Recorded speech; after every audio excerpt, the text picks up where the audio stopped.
আসসালামু আলাইকুম। Hello viewers, দয়া করে আমাকে 2টি মিনিট সময় দেন।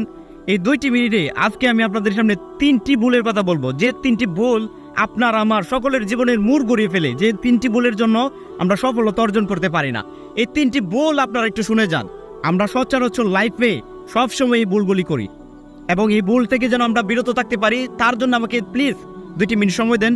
এই 2টি মিনিটে আমি 3টি ভুলের কথা আপনাদের সামনে শেয়ার করব, যে ভুলগুলি আপনারা যদি বেঁচে চলতে পারেন বা এই ভুল থেকে যদি আপনারা বিরত হতে পারেন, ইনশাল্লাহ আপনার লাইফ সাকসেসফুল হওয়াতে কেউ আটকাতে পারবে না, ইনশাল্লাহ। তো চলেন সেই ভুলগুলি আমরা জেনে নেই। আমি প্রথমে বলতে চাই, নাম্বার 1, প্রথম ভুল হচ্ছে আমাদের পোশাক আশাক নিয়ে। দেখেন, যখন আপনি একটা পোশাক পরেন তখন আপনার কাছে লাগবে যে আপনার পোশাকটা হয়তো বা আপনার কাছে ভালো লাগছে না বা কিরকম লাগছে, কিন্তু আপনি আপনার ফ্রেন্ড যখন একটা পোশাক পরবে দেখবেন আপনি তাকে অনেক ভালো লাগতেছে। সো আপনি কিন্তু তারকে দিয়ে আপনি কি করছেন, যে তার প্রশংসা করতেছেন যে আমার থেকে তাকে অনেক ভালো লাগতেছে, তাই না? কিন্তু আসলে আমরা মানুষ একটা ভুলই করি। এই ভুলটা হচ্ছে যে আমরা নিজেকে কখনো প্রশংসিত করি না, আমরা অন্যকে প্রশংসিত করি। আর আপনারা তো সবসময় একটি কথা জানেন যে আমি আপনি আমার মতো আপনি হতে পারবেন না, আর আপনার মতো আমি হতে পারবো না। যে কারণে আমাদের অবশ্যই এই কাজটা করা ঠিক না, কারোর সাথে কারোর তুলনা করা ঠিক না, যে কারণে আমরা সফল হতে পারি না। আর সফল হতে পারি না 2 নাম্বার যে কারণটা, সেটা আপনাদের সামনে বলতেছি। সফল না হওয়ার যে 2 নাম্বার কারণটা হচ্ছে, সেটা হচ্ছে আপনার বৃদ্ধ বাবা মা। আমি একটু সামান্য উদাহরণ দিচ্ছি আপনারা যদি শুনেন। ধরেন আপনার বাবা মা বৃদ্ধ, আপনি পড়াশোনা করেছেন, অনেক উচ্চ লেভেলে চলে গেছেন, কিন্তু আপনি জানেন না যে আপনার বাবা মা এত কষ্ট করে আপনাকে লালন পালন করে তারপর আপনাকে একটা ভালো জায়গায় পড়াশোনা করিয়ে আপনাকে একটা ভালো জবের ব্যবস্থা করে দিছে।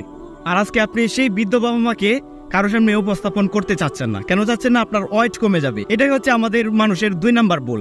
আর এই 2 নাম্বার ভুলের জন্য আল্লাহ আমাদেরকে ছাড় দিবে না। কেননা যে বাবা মা আমাদেরকে এত কষ্ট করে, এত লালন পালন করে বড় করে আজকে আমাদের একটা উচ্চ পর্যায়ে নিয়ে আসছে, এবং আমরা সেখান থেকে সফলতা অর্জন করে আজকে আমরা বৃদ্ধ বাবা মাকে চিনতে পারতেছি না।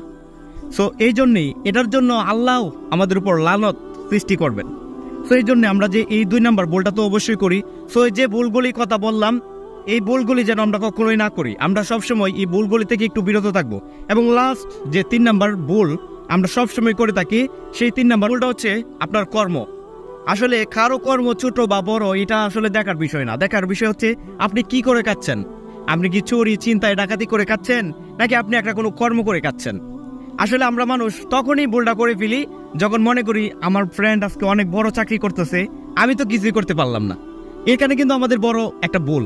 এখন আপনি এটাও চাবেন না যে আমি একটা ছোট চাকরি করি, বা আমার ফ্রেন্ড অনেক বড় চাকরি করতেছে, কিভাবে আমি ছোট চাকরি করব। এটা আপনাদের মনের মধ্যে লাগে, কিন্তু আসলে এই ভুলটাই আমাদের জীবনে একদম সবকিছুর মূর ঘুরিয়ে দেয়। আমরা যেন সফলতা অর্জন করতে না পারি, এইটাই একমাত্র ভুল। আমরা আমাদের সফলতা না হওয়ার জন্য এটাই 1 নাম্বার ভুল, যে ভুলটা আমরা করি, যে আমরা নিজের কর্মকে আমরা অবহেলিত করি, বা আমাদের নিজের কর্মকে আমরা ভালোবাসতে পারি না। সো এই 3টি ভুল আপনার আমার সকলের জীবনে ঘটে। এই 3টি ভুল থেকে যদি আমরা বিরত থাকতে পারি, আমরা যদি দূরে থাকতে পারি, ইনশাল্লাহ আমাদের লাইফ, আমাদের জীবন সাকসেসফুল, ইনশাল্লাহ। কেননা এই 3টি ভুল যদি আপনি বেঁচে চলতে পারেন, আপনার উপর আল্লাহ শান্তি বর্ষণ করবেন। সো এই কতটুকু সময় দেওয়ার জন্য আপনাদেরকে আমার মনের গহীন থেকে, আমার মনের অন্তঃস্থল থেকে আপনাদেরকে ভালোবাসা। আর সর্বশেষ, চ্যানেলটি যদি ভালো লাগে সাথে থাকবেন। আসসালামু আলাইকুম।